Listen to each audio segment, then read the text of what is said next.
Hoje eu vou conversar um pouco com vocês sobre o filme Gênio Indomável, que na minha opinião é um filme obrigatório para todo estudante de psicologia. É um filme obrigatório para quem deseja atender, ou clinicar, porque é um dos filmes mais belos que existe em relação a esse tema de atendimento, Relação entre paciente e terapeuta, entre analisando e analista. Eu vou comentar um pouco sobre o filme, destacando principalmente as diferenças entre uma terapia e uma análise. E vou colocar um pouco a minha opinião do porquê que as pessoas costumam, entre aspas, gostar muito mais da terapia do que da análise. Dentro do meio da psicologia, a maioria sabe diferenciar o que é análise e o que é terapia. Só que no meio que não é da psicologia, das pessoas comuns, no senso comum, isso acaba sendo muitas vezes confundido. Então, eu acho que esse filme é o retrato perfeito do que é uma terapia, não do que é uma análise. Aí vocês podem estar se perguntando, mas o canal é de psicanálise, você fala de psicanálise e você vai falar de terapia. Exatamente, eu vou falar da terapia usando como exemplo para falar por alto o que é uma análise e qual que é a diferença de uma análise para terapia. Primeiro eu vou comentar sobre o filme, vou destrinchar a história do filme, então obviamente tem spoilers. Se alguém não assistiu ainda, assista e depois pode assistir esse vídeo.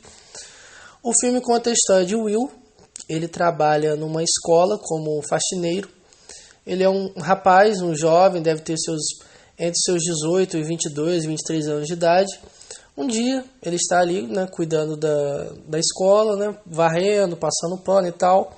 E tem um professor dessa universidade, que coloca uma fórmula, uma equação, na verdade, no quadro. E ele vira para os alunos e diz o seguinte: olha, vocês têm o semestre ou o ano inteiro para tentar resolver essa equação aqui. O Will, um dia, ali, de boa, olha para essa equação e resolve em minutos. Esse professor chega no dia seguinte e pergunta quem que resolveu aquilo, porque na cabeça dele era uma equação que demoraria 1 ano para um aluno com o QI, entre aspas, normal resolver, e o Will resolveu em 2 tempos.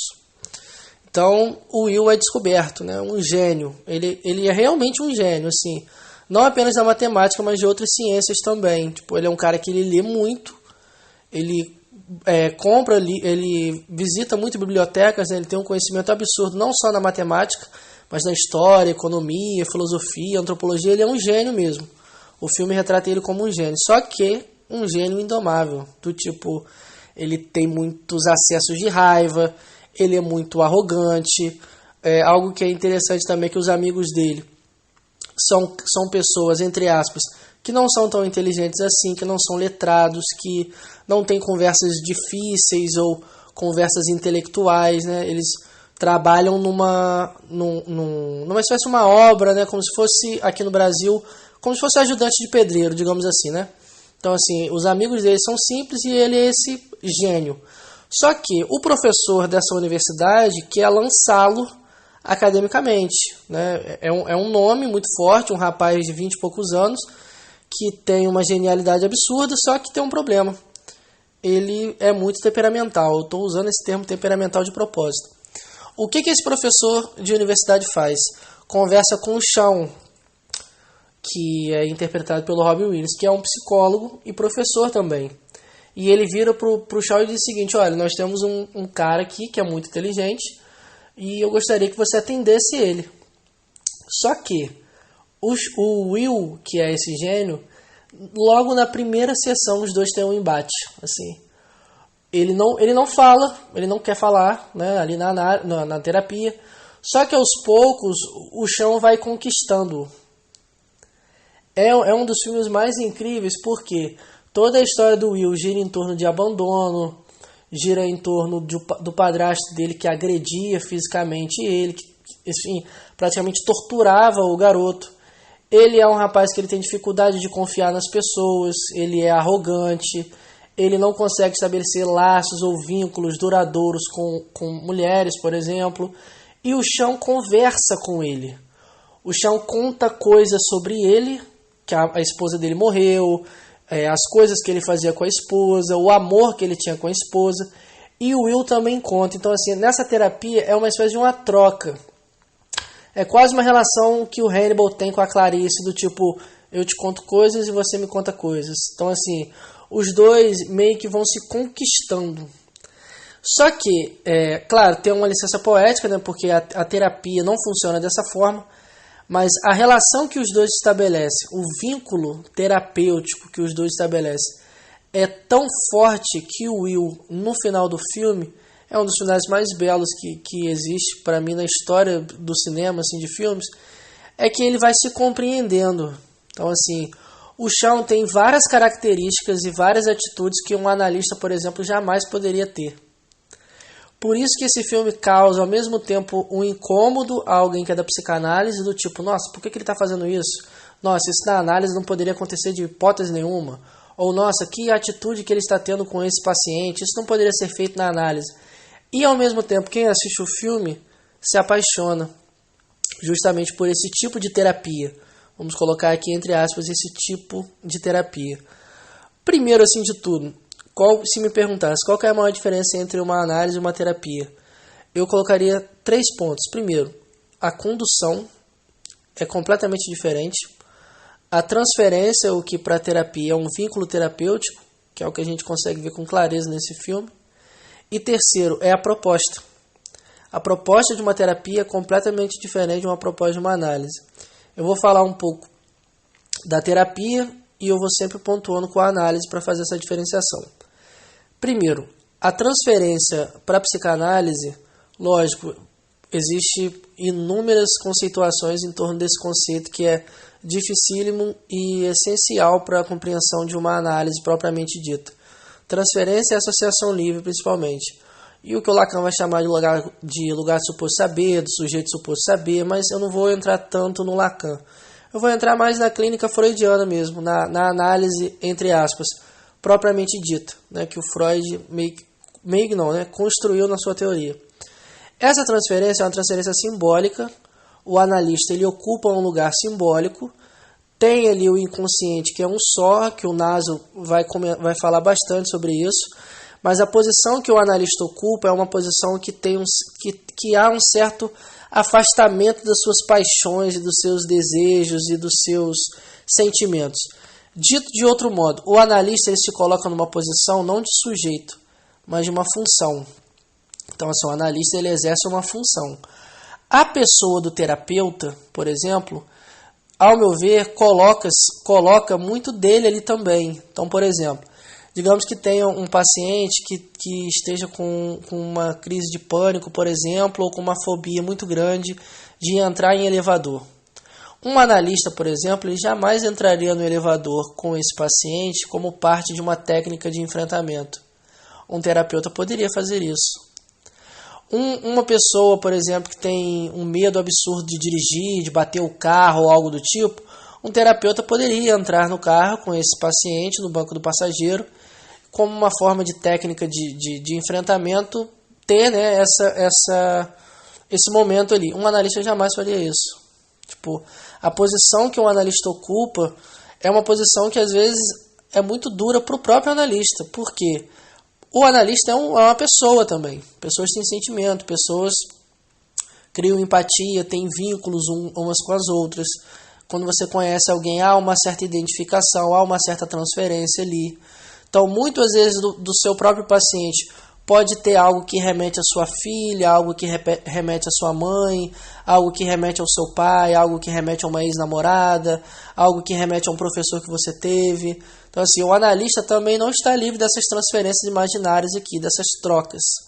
Então, por exemplo, o terapeuta, ele tem um vínculo, olha a palavra, vínculo. Ele possui um vínculo ali com esse paciente. Um analista ele não possui um vínculo nesse sentido. No vínculo como uma palavra assim, dessa relação, como se tivesse um elo ali entre os dois. É uma função. Então, assim, o analista ele ocupa uma função. Ele não está ali como uma pessoa. O ato analítico não tem a ver com o sujeito do analista. Então é um ato. Então, assim, algumas pessoas acabam colocando a psicanálise como fria, como distante, como se o analista não estivesse preocupado com o que você está dizendo, como se o analista só escutasse o que você está dizendo e não respondesse. Algumas pessoas, por exemplo, não se sentem confortáveis na análise porque acreditam que o analista não vai falar junto, não vai perguntar, não vai comentar, não vai aconselhar. Isso aí já entra no outro ponto. Que ponto é esse? Muita gente que procura a análise, na verdade, quer uma terapia. Em que sentido? A análise, ela causa angústia. O analista, às vezes, ele pode apresentar o silêncio não como uma ausência de palavras, mas como parte do método, do tipo, quando você oferece o silêncio a alguém, você faz com que essa pessoa se escute. Muitas das vezes na terapia as pessoas não se escutam, elas querem falar e serem respondidas, mas nem toda pessoa quer escutar o que está dizendo. Então, por exemplo, tem analistas que são mais silenciosos, tem analistas que fazem mais intervenções, tem analistas que demoram a fazer intervenções, tem analistas que oferecem mais silêncio aos seus analisandos. Isso depende muito do estilo do analista, mas não significa que o psicanalista é mudo, cego e surdo. Muito pelo contrário, ele está ouvindo e ele está... Há uma diferença entre ouvir e escutar na análise, mas ele está prestando atenção ao que está sendo dito. E principalmente o que não está sendo dito. Principalmente o que há por trás da palavra. Principalmente, não o conteúdo manifesto, né, em termos freudianos, mas o conteúdo latente, né, que o Lacan vai falar de enunciado, enunciação, enfim. Então tem essa diferença também, né? O terapeuta, existe essa áurea em torno de um terapeuta que fala mais. Então, por exemplo, o Shawn, ele fala bastante no filme. Ele conversa com o Will. É uma conversa entre os dois. É uma conversa que faz com que o Will ali se abra e vá contando sobre as suas questões também.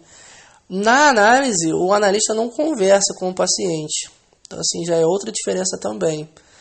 Uma das diferenças que, ao meu ver, faz com que muitas pessoas acabem, né, escolhendo a terapia ao invés da análise é a proposta. A proposta de uma terapia é a cura. A cura aqui como uma eliminação total dos sintomas. Então, assim, por exemplo, se uma pessoa acredita ter ou vem com diagnóstico de bipolaridade, ou com uma síndrome do pânico, ou com ataques de ansiedade, a proposta da terapia é dar autonomia a essa pessoa para que ela possa enfrentar e lidar com essas questões. Mas há aqui uma espécie de uma promessa do tipo, você pode ser curado. Então, quando uma pessoa às vezes procura terapia, ela quer resolver um problema. Então, assim, outra diferença que também tem na análise. A psicanálise não enxerga a cura dessa forma. O próprio Freud percebia isso com as histéricas, quando hipnotizava as histéricas e logo depois de um sintoma ser dissolvido, entre aspas, a histérica produzia outro sintoma, ou logo após um sintoma ser deslocado para outro, produzia-se outro em cima. Então, assim, é como se o neurótico estivesse fadado a produzir sintomas. É o fardo do neurótico. O sintoma aqui não como algo ruim, né? O sintoma para Freud tem outra conotação. Não é o sintoma como uma característica de uma manifestação sintomática de uma doença. Tem muito mais a ver com uma fantasia inconsciente, com uma solução de compromisso, né? Com um resultado do conflito entre o isso e o eu, entre o isso e o superego, enfim. O conceito de sintoma para o Freud, o conceito de sintoma para o Lacan não é algo pejorativo, não é algo ruim. Mas qual que é a proposta também, falando da análise, que muita gente às vezes não sustenta? É lidar com a sua própria falta. É lidar com o fato de que você sempre vai ter problemas. A questão é como você vai lidar com esse problema. Então, por exemplo, é como se uma pessoa fosse uma árvore e ela chegasse para o terapeuta e dissesse o seguinte: olha, essa árvore aqui está podre e eu quero que você corte os galhos, corte os frutos, corte essa árvore para nascer de novo. Na análise não se corta a árvore. Por quê? O sintoma é o que estrutura o neurótico. Então, assim, a análise tem um trabalho muito mais de podar esses galhos para que possam nascer novas folhas ou tirar certos frutos podres do que necessariamente arrancar essa árvore. Por isso que a análise, pouca gente sustenta uma análise. Por isso que a terapia é muito mais atrativa para as pessoas do que uma análise. Por isso que as pessoas têm muito mais facilidade e uma propensão maior a se manter por muito mais tempo numa terapia do que numa análise. Porque a análise gera angústia. A análise, o analista vai falar coisas que você não quer ouvir, coisas que você sabe, mas você não quer ouvir de outra pessoa, coisas que você sabe, mas você não quer saber, coisas que você não sabe que sabe, mas ele vai falar para você. Então, assim, a análise, ela vai mexer com a pessoa, ela vai te dar uma chacoalhada, ela vai causar angústia, porque o trabalho da análise é completamente diferente do trabalho de uma terapia. A terapia visa, sobretudo, esse conceito de cura, tem uma relação muito específica com o paciente. É literalmente essa espécie dessa romantização do tipo resolver problemas, né? Então, assim, existe uma terapia que é melhor do que a outra? Não. Então, assim, vai da pessoa. Tem pessoas que se dão muito mais com uma terapia cognitivo-comportamental. Tem pessoas que têm muito mais, assim, gostam muito mais de fazer uma análise do que com uma terapeuta comportamental, por exemplo. Tem pessoas que gostam de um analista que fique mais quieto, tem pessoas que preferem analistas que façam mais intervenções, tem pessoas que gostam de terapeutas que mandam fazer alguma lição ou escrever em casa algum tipo de sentimento ou afeto que ela sentiu durante o dia. O mais importante é o seguinte, o fato de como o sujeito se sente. Porque o Freud, quando ele criou a psicanálise com a psicoterapia, ele não era um cara que tinha grandes assim, desejos do tipo mudar o século XX ou o século XXI, ou ser um dos maiores nomes da história da humanidade. Ele queria uma psicoterapia que ajudasse o sujeito a amar e a trabalhar. A amar e a trabalhar. Então, assim, ao meu ver, não existe essa de a terapia é menor, ou a terapia cognitivo-comportamental é muito reducionista, ou a terapia cognitivo-comportamental ela só funciona a curto prazo, porque o sintoma sempre volta. A questão é o seguinte, cada pessoa vai se dar melhor com um tipo de psicoterapia. Não significa que uma é melhor ou pior do que a outra. Ao meu ver, o filme Gênio Indomável mostra exatamente isso. Porque qualquer pessoa, seja ela da psicanálise ou não, quando vê o filme se emociona. Porque é justamente o que desejamos. Desejamos um analista ou um terapeuta que cuide de nós, que se preocupe, que adote uma posição às vezes muito mais paternal, caso seja um homem, muito mais maternal, caso seja uma mulher. Um analista ou um terapeuta que converse sobre as suas questões, que saia um pouco desse lugar que ele acaba sendo colocado, né, como alguém que detém um saber sobre o sintoma do sujeito. O chão contava suas falhas, contava seus defeitos, seus medos, falava da sua esposa, falava do falecimento da sua esposa. O que o chão estava fazendo ali era uma troca, era uma relação. A transferência dos dois ali é uma das coisas mais belas e extraordinárias que qualquer pessoa vai ver em filme. Porque é exatamente esse vínculo aqui que todo mundo busca, não só na análise, mas na relação com alguém. Alguém com quem você possa conversar, alguém com quem você possa se abrir, alguém com quem você possa se expor, alguém que você tenha a coragem e ao mesmo tempo a segurança e a confiança de contar as suas maiores feridas, de contar as suas maiores falhas, de expor os seus maiores medos. Então, ao meu ver, é um filme excelente para quem deseja atender. Lógico, como eu disse anteriormente, é extremamente romantizado, mas essa romantização é o que justamente mexe, né, com quem é da psicanálise, porque muito se escuta, né, que o analista é frio, que o analista é distante, mas são propostas completamente diferentes. A análise também visa não uma eliminação total dos sintomas, mas uma diminuição do sofrimento, da angústia. Então, assim, se uma análise a pessoa fica angustiada e não tem efeito algum, no sentido de aliviar, do tipo a pessoa chegar com uma mochila de 100 quilos na análise e ela sair da sessão pelo menos com 50 quilos nas costas, talvez essa análise não esteja, né, sendo tão efetiva assim. Claro que na análise tem resistências, né? No filme mostra claramente isso, a resistência que o Will teve nas primeiras sessões. Mostra uma transferência absurda que o Will teve com o Shawn, né? Como um amigo mesmo e tal. Mostra muitas das vezes a intervenção, o Shawn faz intervenções com o Will. Então, assim, à luz da psicanálise, é um filme que a relação entre o Will e o Shawn tem problemas seríssimos do ponto de vista de um psicanalista. Mas do ponto de vista de um psicólogo, é um filme belíssimo, é um filme excelente. É um filme.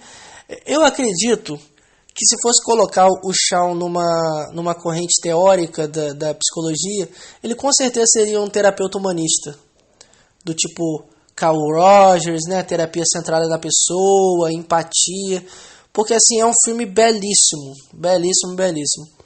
Espero que vocês tenham gostado do vídeo. Comentem, quem tiver um interesse em ter aulas ou adquirir aulas específicas sobre o tema da transferência, a função do analista, o lugar do analista, né, as diferenças entre análise e terapia, qual que é a função do analista, o tempo de escutar, tempo de intervir, tempo de interpretar, né? Tem aulas específicas sobre esse tema também. É isso.